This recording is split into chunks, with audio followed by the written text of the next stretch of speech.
Zee 24 तास एक पाऊल पुढे। ग्रामीण भागातल्या तरुणांना स्वयंरोजगार उपलब्ध व्हावा या उद्देशानं रत्नागिरीतल्या शृंगार तळी इथं फूड फेस्टिवलचं आयोजन करण्यात आलं। मासे आणि अस्सल कोकणी पदार्थांवर ताव मारण्यासाठी पर्यटक महोत्सवात गर्दी करतायत।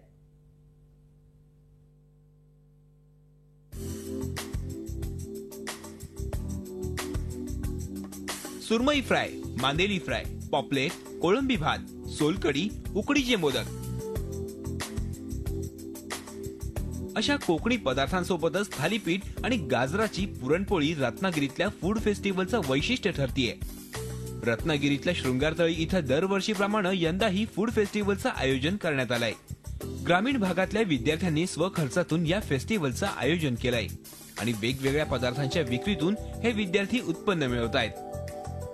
चिकन वडे आणि सोलकढी ही मालवणला अगदी प्रसिद्ध म्हणून मानली जाते, ती आम्ही या ठिकाणी केलेली आहे।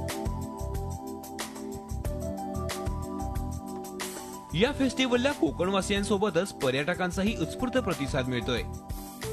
पदार्थाची चव गेल्या वर्षीपेक्षा अजून चांगली झाली आहे आणि थोडीशी वैविध्यता पण जास्त आहे, म्हणजे चांगल्या प्रकारचे पदार्थ आहेत, फार चांगले टेस्टी पदार्थ आहेत। ग्रामीण भागातल्या तरुण तरुणींचा रोजगाराचा हा प्रयत्न अनेकांसाठी नक्कीच प्रेरणादायी ठरू शकतो।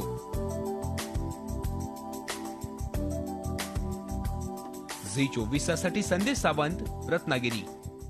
झी 24 तास एक पाऊल पुढे।